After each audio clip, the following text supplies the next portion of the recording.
మాజీ సమైక్యాంధ్ర ముఖ్యమంత్రి, బీజేపీ జాతీయ కార్యవర్గ సభ్యులు నల్లారి కిరణ్ కుమార్ రెడ్డి ఒక్కరోజు పర్యటన నిమిత్తం నెల్లూరుకు వచ్చారు. సోమవారం నెల్లూరు నగరంలోని బీజేపీ జిల్లా పార్టీ కార్యాలయంలో ఆయనను ఉదయగిరి నియోజకవర్గ బీజేపీ నాయకులు రమేష్ రెడ్డి మర్యాదపూర్వకం కలిసి శాలువా, పూలమాలతో ఆయనకు ఆత్మీయ సన్మానం నిర్వహించారు. సందర్భంగా మాజీ ముఖ్యమంత్రి, బీజేపీ జాతీయ కార్యవర్గ సభ్యులు నల్లారి కిరణ్ కుమార్ రెడ్డి బీజేపీ నేతలతో కలిసి పాత్రికేయ సమావేశం నిర్వహించారు. ఈ కార్యక్రమంలో బీజేపీ జిల్లా అధ్యక్షులు వంశీధర్ రెడ్డి, బీజేపీ నాయకులు సురేష్ రెడ్డి, ఆంజనేయ రెడ్డి, రాజేశ్వరి, రాజేష్, ప్రవీణ్, రమేష్ రెడ్డి, నివాసులు తదితర నాయకులు పాల్గొన్నారు. చాలా గజిబిజి పరిస్థితి. 150 సంవత్సరాల తర్వాత మొట్టమొదటిసారి మనం కోవిడ్ జ్వరాల వల్ల మనం సెన్సస్ చేసుకోలేదు. 150 సంవత్సరాల్లో ఫస్ట్ టైం స్కిప్ అయింది.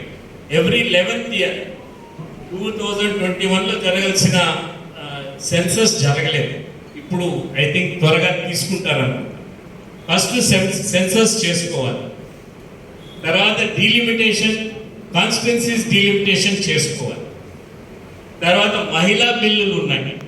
మహిళా బిల్లులతో పాటు జమిలీ ఎలక్షన్, ఇవన్నీ కూడా రాబోయే ఎలక్షన్ లోపల వస్తుందని నేను ఆశిస్తున్నాను.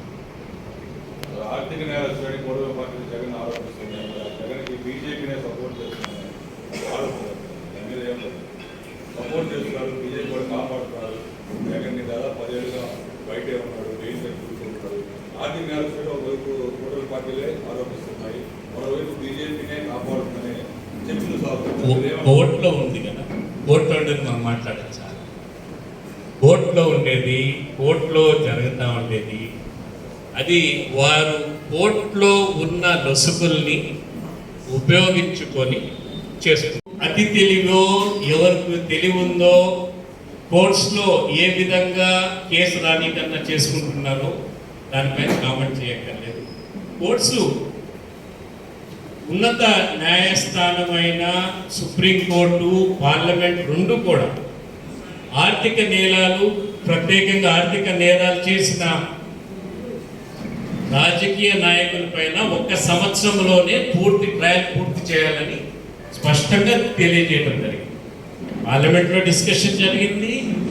దాంతోపాటు సుప్రీంకోర్టు కూడా ఆదేశాలు ఇచ్చింది. సుప్రీంకోర్టు ఉన్నత చీఫ్ జస్టిస్ కూడా ఆదేశాలు ఇచ్చారు. కానీ లొసుగులు ఏదైతే ఉందో, మనది ఒక డెమోక్రసీ, మనది ఆటోక్రసీ కాదు.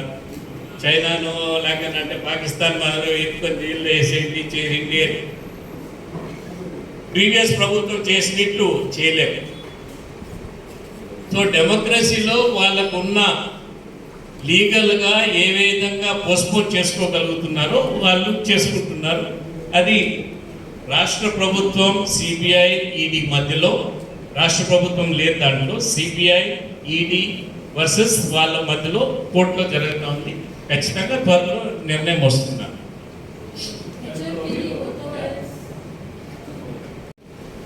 మీరు వనికి కన్నా అంటే చాలు. అవన్నీ అథెనిసిటీ ఆఫ్ ద డిజీజ్ కూడా తెలియదు ఇప్పుడు అవన్నీ కూడా సోషల్ మీడియాలో నడుస్తున్న టేప్స్. చైనా ఎక్కడే కానీ కన్ఫర్మ్ చేయలేదు, కోవిడ్ కూడా వాళ్ళు కన్ఫర్మ్ చేయలేదు. సో అది మనము కరెక్ట్గా గవర్నమెంట్ ఆఫ్ ఇండియా మన అనౌన్స్మెంట్ ఇచ్చే వరకు మనము కామెంట్ చేయకూడదు, ప్రజలను భయప్రాంతం చేయకూడదు. ఖచ్చితంగా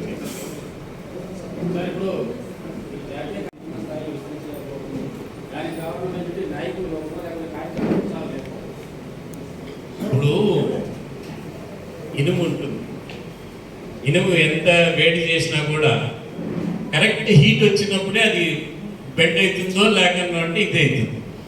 ఆ సమయం తీసుకొని వస్తాం భారతీయ జనతా పార్టీ నాయకులుగా. సమయము, సందర్భము, ప్రజలకు అవసరం భారతీయ జనతా పార్టీకి ఈ రాష్ట్రంలో ఉంది అని అనిపించినప్పుడు ఖచ్చితంగా భారతీయ జనతా పార్టీ ఈ రీజనల్ పార్టీస్ కంటే ముందరకు పోతుంది.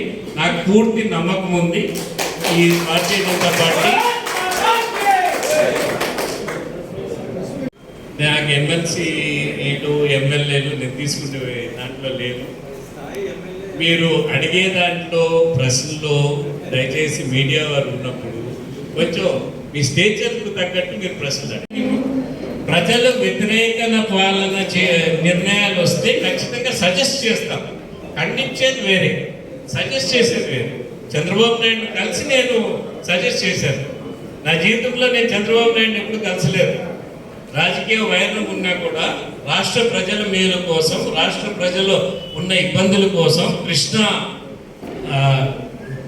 అంశంలో నాకు తెలిసిన అంశాలు, సెంట్రల్ వాటర్ కమిషన్లో తెలిసిన అంశాలు ఆయన దృష్టికి తెచ్చి రాష్ట్ర ప్రజలకు మేలు చేసేదానికి ఏమేమి చేయాలో నాకు దృష్టికి ఏమేమి వచ్చాయో ఆయన చెప్పేదానికే నేను కలిశాను.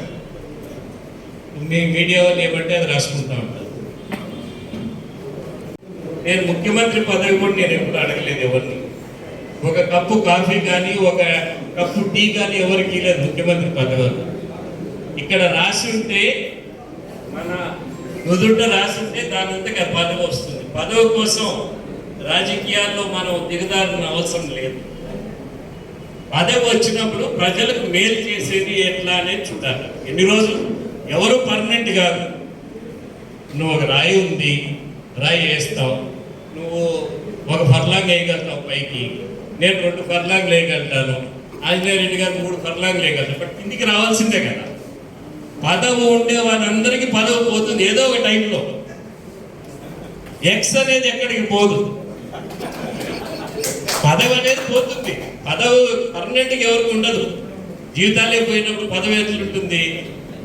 ఎక్స్ అనేది ఎవరు తీసేయలేదు.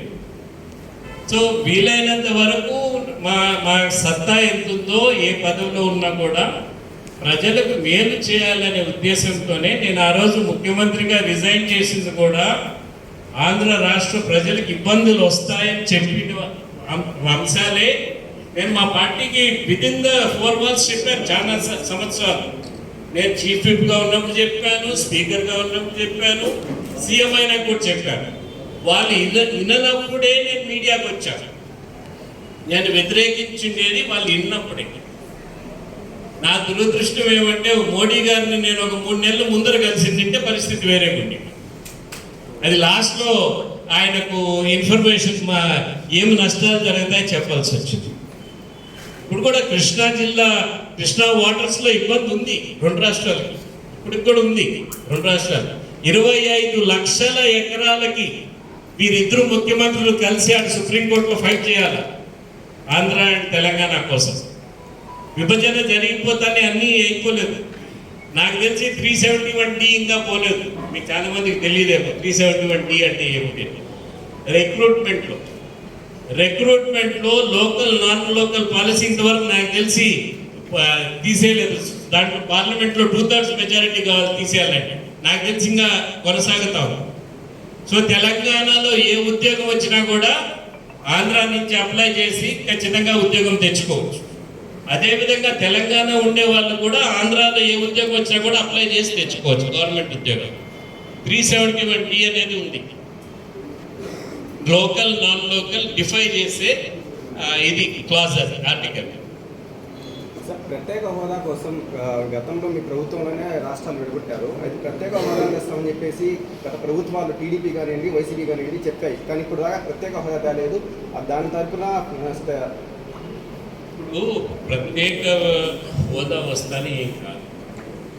ప్రత్యేక హోదా బదులు నిధులు వేగవంతంగా ఎప్పుడు కూడా కేంద్రం నుంచి నిధులు తెచ్చుకోవాలంటే కేంద్రం పెట్టిన స్కీమ్స్ మనం అనలైజ్ చేసుకొని వారు నిధులు రిలీజ్ చేసేదానికి అనుకూలంగా మనం స్కీమ్స్ తయారు చేసి ప్రెజెంట్ చేయాలి. వాళ్ళకి ప్రెజెంట్ చేసి మనం నిధులు తెచ్చుకోవాలి. మనం వారు ఒకటి చెప్తామంటే మనం ఒకటి చెప్తే జరగదు. ఏ కేంద్ర ప్రభుత్వం రాష్ట్ర ప్రభుత్వం అయినా కూడా. నేను ముఖ్యమంత్రి అయిన రోజుకి మన రాష్ట్ర ఆదాయం 42,000 కోట్లు ఉంది. నేను రాజీనామా పెట్టిన రోజు 85,000 కోట్లు అయింది మన రాష్ట్ర ఆదాయం, మన సొంత రాష్ట్రం. కేంద్రం నుంచి ఆఖరి సంవత్సరంలో నాకు తెలిసి 27,000 కోట్లు సెంట్రల్లీ స్పాన్సర్డ్ స్కీమ్స్ కింద మనకు వచ్చినాయి. 28,000 కోట్లు మనకు డెవల్యూషన్ ఆఫ్ ఫండ్స్లో వచ్చినాయి. అంటే 55,000 కోట్లు కేంద్రం నుంచి వచ్చింది, 85,000 కోట్లు మన ఇన్కమ్. అంటే 90, 140 కోట్లు, 145, 150 కోట్లు బడ్జెట్ పెట్టేవాళ్ళం. ఇప్పుడు నాకు బడ్జెట్లు అర్థం కాదు, ఎందుకంటే వాళ్ళు ఇన్కమ్ చూపిస్తే ఇన్కమ్ ఉండదు, బడ్జెట్ ఏమో 2 లక్షల కోట్లకి వెళ్ళిపోయింది. బడ్జెట్ అంటే ఎక్కడి నుంచి నిధులు వస్తాయి, ఎక్కడ ఖర్చు పెడతారు, ఎంత ఖర్చు అవుతుంది అనేది ఉండాలి. ఇప్పుడు బడ్జెట్లు పెట్టేది అక్కడ కానీ ఇక్కడ కానీ నిధులు ఎక్కడి నుంచి సమకూరుస్తారు ఉండదు. బడ్జెట్ ఏమో ఇంత ఖర్చు పెడతామని ఉంటారు, లాస్ట్కి వచ్చేటప్పటికి బడ్జెట్లు ఖర్చు కాదు, డబ్బులు లేవు. సో అందుకని వేగవంతంగా కేంద్ర ప్రభుత్వం నుంచి ప్రత్యేక హోదాతోనే జరిగేది ఏం లేదు. ఇవన్నీ కూడా రాష్ట్ర బెనిఫిట్స్ మనం వారు ఉన్న ప్యాకేజెస్ ద్వారా, వారికి ఉన్న స్కీమ్స్లో మనం ప్యాకేజ్ ద్వారా పెట్టుకొని తెచ్చుకోవాలి. ఇప్పుడు చాలా మార్పు వచ్చింది ప్రత్యేక హోదాలో. ముందర వ్యాట్ ఉండేది, ఇప్పుడు జిఎస్టీ వచ్చింది. ఇప్పుడు ఇండస్ట్రీస్కి ప్రత్యేకంగా ఇవ్వాలంటే ఇవ్వలేము. నేను కూడా శ్రీ సిటీలో అప్పుడు మనకు ఇది వచ్చింది, కార్స్ యూనిట్ వచ్చింది ఒకటి. ఏం కార్స్ అవి, ఇస్యూజ్ నేను ఓపెన్ చేశాను. నాకు ఆ రోజుకే తెలుసు జిఎస్టీ వచ్చేసింది. జిఎస్టీ వస్తే దేశమంతా ఒకటే ట్యాక్స్ ఉంది, మాకు ట్యాక్స్ కన్సెషన్ కావాలని తీసుకోని చెప్పి ట్యాక్స్ కన్సెషన్ ఇచ్చినా కూడా జిఎస్టీ వస్తేనే అవన్నీ పోతాయి. సో ఇవన్నీ కొన్ని ఇబ్బందులు ఉన్నాయి కేంద్రానికి కూడా. ఆంధ్రప్రదేశ్కు ప్రత్యేక హోదా అనౌన్స్ చేయక ముందు పార్లమెంట్లో already Raghuram commission RBI Raghuram Rajan commission RBI chairman కాకముందు ఒక రిపోర్ట్ ఇచ్చాడు. ఒరిస్సాకి, బీహార్కి, అదేవిధంగా అస్సాంకి అట్లా 3-4 రాష్ట్రాలు ఇచ్చి వారికి ప్రత్యేక ఇది ఇవ్వాలి అని. అదొక ఆటంకి అయింది. సో ఇది బాగున్నాయి, urban areas there no doubt. నా ఇప్పుడు దగ్గర 35% of Hyderabad is Telangana is Hyderabad population. So ఎక్కువ శాతం హైదరాబాద్ పైన కాన్సన్ట్రేషన్ ఖచ్చితంగా అయింది. ఇక్కడ కూడా మనం అగ్రికల్చర్ బేస్డ్ ఉంటాం కాబట్టి ఇండస్ట్రీస్ ఏ జిల్లాలో ఏది కావాలో మనకు సీకోస్ట్ ఉంది. సీకోస్ట్లో చాలా వరకు మనము పోర్ట్స్ పెట్టుకోవచ్చు మనము. సో డిఫరెంట్ ప్లేసెస్లో డిఫరెంట్ డెవలప్మెంట్ చేయాలి, ఒకటే మనం చేయలేము. ఐటీ అనేది హైదరాబాద్ ఈజ్ ఏ హబ్ అయింది, దానికి మనకు ఐటీ ఇంటికి రావాలంటే రాదు. సో మనం దేంట్లో స్ట్రెంగ్త్ ఉందో దాంట్లో చేసుకోవాలి. మనకు ఫిషరీస్ బాగుంది, ఇవి పౌల్ట్రీ అండ్ డైరీ బాగుంది, అగ్రికల్చర్ బాగుంది, వాటర్ ఇండస్ట్రీస్ మనం పెట్టుకోవాలి. సో అట్లా మనకి ఏది ఉపయోగకరంగా ఉంటుందో అది చేసుకోవాల్సిన అవసరం. Thank you very much.